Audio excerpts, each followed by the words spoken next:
নমস্কার, আপনারা দেখছেন খবর বাংলা আর আমি কৃত্তিবাস আপনাদের সাথে খেলার জগতে সব খবরগুলি নিয়ে।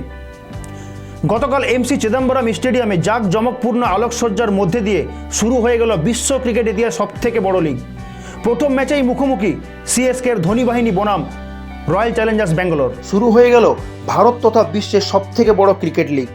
জাঁকজমকপূর্ণ আলোকসজ্জার মধ্যে দিয়ে পরস্পরের মুখোমুখি সংঘর্ষে লিপ্ত হলেন 2024 আইপিএলের দুই শক্তিশালী প্রতিপক্ষ, মহেন্দ্র সিং ধোনির ধনী বাহিনী ও বিরাট কোহলি রয়্যাল চ্যালেঞ্জার্স ব্যাঙ্গালোর। গতকাল এমসি চিদম্বরম স্টেডিয়ামে টসে জিতে ব্যাট করার সিদ্ধান্ত নেন রয়্যাল চ্যালেঞ্জার্স ব্যাঙ্গালোর। কোহলি ও ডুপ্লিসি শুরুটা ভালো করলেও মাঝের ওভারে ঘন ঘন উইকেট হারানোর ফলে সমস্যায় পড়তে হয় বিরাট বাহিনীকে। বিরাট কোহলির 20 বলে 21 ও ডুপ্লিসির আক্রমণাত্মক 35 রানের মাথায় আউট হয়ে যান। পরে ম্যাচের হাল ধরেন অনুজ রাউত ও দীনেশ কার্তিক। অনুজ রাউতের 25 বলে 48 ও দীনেশ কার্তিকের অনবদ্য 38 রানের বিনিময়ে 20 ওভারে 173 রানের সম্মানজনক স্কোর করেন বিরাট বাহিনী। পরে চেন্নাই রান তাড়া করতে এলে রচিন রবীন্দ্রর 15 বলে 37 রানের ইনিংস খেলে প্রথমেই ব্যাকফুটে ফেলে দেন বিরাট বাহিনীকে। তারপরই অস্ট্রেলিয়ান পেসার ক্যামেরন গ্রিনের অসাধারণ বোলিংয়ের পর সমতা ফেরায় বিরাট বাহিনী, কিন্তু শেষ পর্যন্ত রক্ষা হলো না। রবীন্দ্র জাদেজা ও শুভম দুবের আক্রমণাত্মক ইনিংসে 6 উইকেটের বিনিময়ে চেন্নাই জয়লাভ করল। শুভম দুবে 34 ও রবীন্দ্র জাদেজা 25 রানে অপরাজিত থেকে যায়। শুরুটা ভালো হলেও শেষমেশ গোল করে উঠতে পারলেন না সুনীল ছেত্রীর মেন ইন ব্লু। যোগ্যতা অর্জন পর্বে প্রথম ম্যাচে ড্র দিয়ে শুরু করতে হলো ভারতকে। 22 মার্চ মধ্যরাত্রি শুরু হয়েছিল ভারত বনাম আফগানিস্তান 2026 ফুটবল বিশ্বকাপের কোয়ালিফায়ার পর্বের ম্যাচ। চনমনে মেজাজে ও আত্মবিশ্বাসে ভরা দল নিয়ে মাঠে নেমেছিল দুই এশিয়ান প্রতিপক্ষ।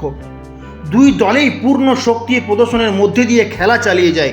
দুই দলের কাছে গোল করার সুযোগ হাতে এলো, গোল করে উঠতে পারলেন না মেন ইন ব্লু ও আফগান দলের খেলোয়াড়রা।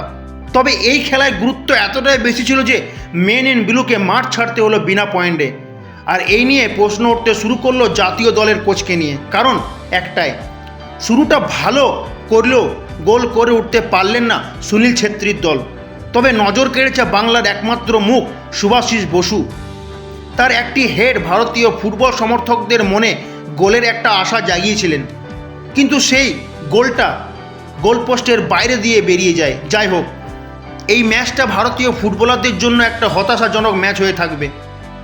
পরবর্তী ম্যাচ হোম লেগে টিম ইন্ডিয়া যাবতীয় ভুল ভ্রান্তি শুধরে নিয়ে মাঠে নামবে। আগামী 26 মার্চ আবারও মাঠে নামবে ভারত জয়ের স্বরধ্বনিতে ক্যামব্যাক করার চাহিদা নিয়ে। কেকেআরে রয়েছেন মিচেল স্টার্ক। ডেথ ওভারে যোগ্য সঙ্গী কে? সমগ্র জল্পনার অবসান ঘটিয়ে ভারতীয় ক্রিকেটের নতুন ডেথ ওভার স্পেশালিস্ট 19 বছর বয়সী সাকিব হুসেন হতে পারে মিচেল স্টার্কের সঙ্গী। 22 মার্চ এমসি চিদম্বরম স্টেডিয়ামে চেন্নাই সুপার কিংস ও রয়্যাল চ্যালেঞ্জার্স ব্যাঙ্গালুরুর খেলা দিয়ে শুরু হয়ে গেল টাটা আইপিএল 2024-এর শুভ উদ্বোধন। 23 মার্চ কেকেআর শুরু করতে চলেছে তাদের আইপিএল অভিযান সানরাইজার্স হায়দ্রাবাদের বিরুদ্ধে। আর এবারের আইপিএলে সব দলই কিন্তু মোটামুটি শক্তপুক্ত তাদের বোলিং অ্যাটাক নিয়ে। আর কোথাও বাদ যাচ্ছে না কিন্তু কেকেআর, কারণ তাদের দলে রয়েছে এবারের আইপিএলে সবথেকে দামি খেলোয়াড় মিচেল স্টার্ক। আর ডেথ ওভারে তার সঙ্গী হয়ে খেলবেন সাকিব হুসেন। পারবেন কি মিচেল স্টার্কের সাথে তালে তাল মিলিয়ে চলতে? এটাই এখন দেখার।